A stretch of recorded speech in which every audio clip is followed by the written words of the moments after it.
अस्सलाम वालेकुम वरहमतुल्लाहि वबरकातुहू। आपको पता है जन्नत की सबसे बड़ी ब्लेसिंग क्या है? जन्नत में हमें बहुत सारे फिज़िकल प्लेजर्स मिलेंगे, बड़े बड़े गार्डन्स होंगे, महल होंगे, हूरें होंगी और हर तरह का सुकून और आराम होगा, वाइन होगी।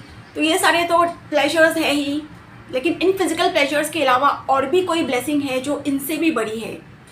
ठीक है, तो वो ब्लेसिंग क्या हो सकती है? मतलब जन्नत में जाने के बाद जन्नत से बढ़कर और क्या ही हो सकता है? तो जन्नत की जो ट्रू ब्लेसिंग है वो इन लग्जरीज से बहुत ज़्यादा है। अल्लाह कुरान में कहता है कि लिल्लज़ीना अहसनु अल हुस्ना व ज़ियादा।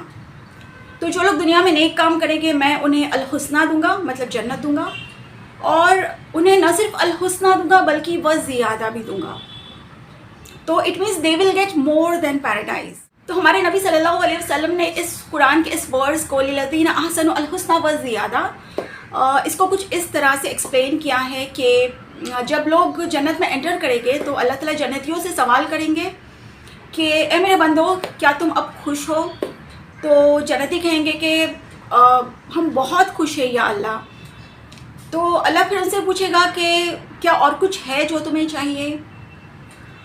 तो ये लोग फिर कहेंगे कि आपने हमें जन्नत में दाखिल कर दिया, अब इससे बढ़कर हमें और क्या चाहिए होगा। हमारे नबी सल्लल्लाहु अलैहि वसल्लम आगे कहते हैं कि फिर अल्लाह ताला जो है वो अपना वेल लिफ्ट करेंगे, यक्शिफुल हिजाब, अपना हिजाब लिफ्ट करेंगे और जन्नती जो है वो अल्लाह को देख पाएंगे। तो इससे बढ़कर ब्लेसिंग और क्या हो सकती है? और उस वक्त हम अपने रब को और अपने क्रिएटर को बिल्कुल उस तरह से देख रहे होंगे जैसे कि हम एक फुल मून को देखते हैं। उस वक्त ना तो कोई फाइट कर रहा होगा, ना कोई आर्गिव कर रहा होगा, बल्कि हर कोई जो है वो अल्लाह का दीदार कर पाएगा। तो ये जो कुरान की आयत है लिल्लज़ीना अहसनु अल हुस्ना व ज़ियादा, तो यही वो ज़ियादा है जिसकी बात अल्लाह कुरान में कर रहे हैं, और यही बात हमारे नबी सल्लल्लाहु अलैहि वसल्लम भी कह रहे हैं कि वहादिहि ज़ियादा, मतलब इससे ज़्यादा और कोई बड़ी ब्लेसिंग नहीं हो सकती, ये जन्नत से भी ज़्यादा है। तो अल्लाह कुरान में कहता है कि वमा तुनफिकूना इल्ला इब्तिगाअ वजहिल्लाह, अगर तुम अपना पैसा खर्च करे हो, फ़ी सबीलिल्लाह खर्च करे हो, तो सिर्फ इसलिए करे हो कि तुम अल्लाह का चेहरा देख सको।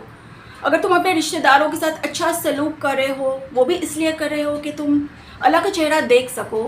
या फिर अगर तुम बहुत ज़्यादा सब्र करने वाले हो, बहुत पेशेंट हो, वो भी सिर्फ इसलिए हो कि तुम अल्लाह का चेहरा देख सको।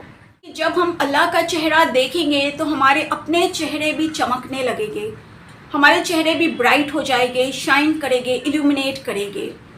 हम सबको वो आयत पता है कि वुजूह यौमइज़िन नाज़िरा इला रब्बिहा नाज़िरा, मतलब on that day the faces will be shining bright, क्योंकि उस दिन हम अपने रब को देख रहे होंगे। इला रब्बिहा नाज़िरा, अल्लाह का जो चेहरा कुरान में डिस्क्राइब किया गया है वो कुछ यूँ है कि ज़ुल जलाली वल इकराम।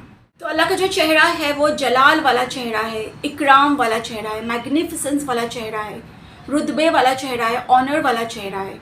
और जो भी इस चेहरे को देखेगा वो उसकी इज़्ज़त खुद ब खुद बढ़ जाएगी, वो बाइज़्ज़त हो जाएगा, वो ऑनर्ड हो जाएगा, उसका रुतबा और बढ़ जाएगा, उसे एक ऐसा रुतबा, एक ऐसा ऑनर और एक ऐसी नोबिलिटी मिलेगी जो और किसी के पास नहीं होगी। और अल्लाह का ये चेहरा हम इस दुनिया में नहीं देख सकते, बल्कि हम सिर्फ हेयर आफ्टर में देख सकते हैं, इस दुनिया के बाद वाली दुनिया में देख सकते हैं। और इसी से रिलेटेड एक मूसा अलैहि सलाम का एक किस्सा भी है कि हज़रत मूसा अलैहि सलाम ने कोई तूर पे जाके अल्लाह से दुआ मांगी कि वो अल्लाह को देखना चाहते, अल्लाह का चेहरा देखना चाहते थे। तो अल्लाह ताला ने उनसे कहा कि तुम में वो पावर और वो कैपेबिलिटी नहीं है कि तुम मेरा चेहरा देख सको, वो इस दुनिया में तो नहीं है, खैर अगली दुनिया में इन द हेयर आफ्टर और दूसरी दुनिया में तुम मुझे देख पाओगे।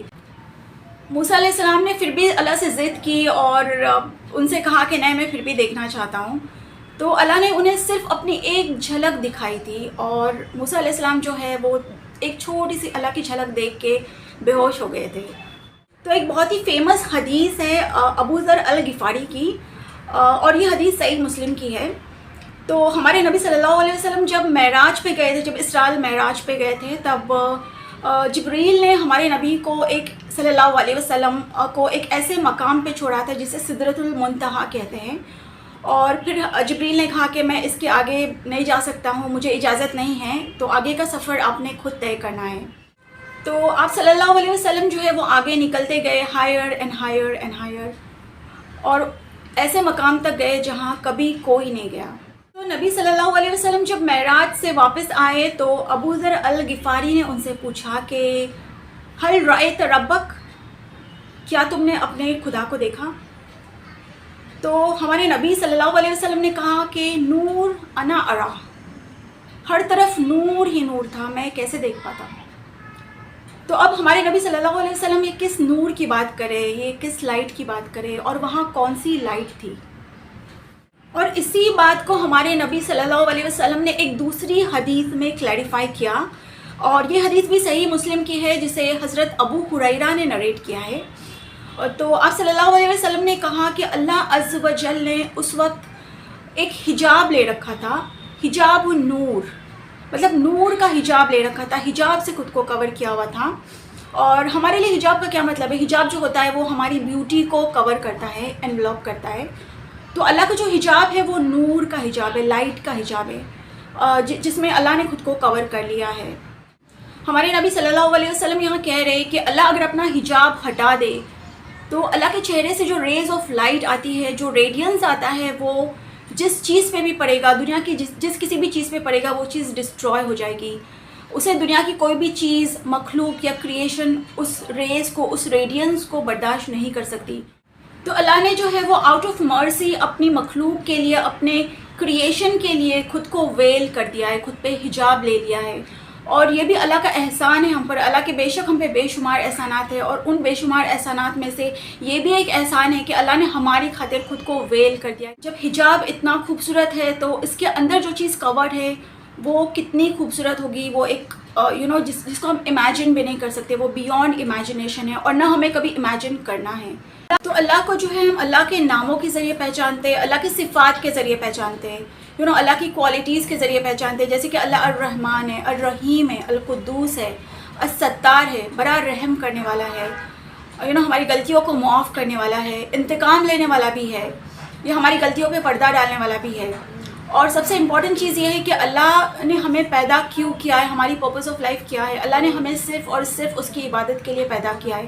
تو ہمیں ایسی کوئی چیز امیجن نہیں کرنی چاہیے، یا اس طرح کی کوئی امیجز اپنے دماغ میں نہیں بنانی چاہیے، یا اللہ کے بارے میں کوئی فزیکل فارم جو کہ اللہ کا فزیکل فارم نہیں ہے، نہ اللہ انسانوں کی طرح دکھتے ہیں، نہ کسی اور مخلوق کی طرح۔ تو اس طرح کی چیزیں امیجن کرنا سراسر غلط ہے، حرام ہے، اور ہمیں اس طرح کی کوئی چیز امیجن نہیں کرنی ہے جو ہماری امیجنیشن کے اور ہماری جو اللہ نے ہمیں جو تھنکنگ کیپیسٹی دی ہے اس کے اوپر ہے۔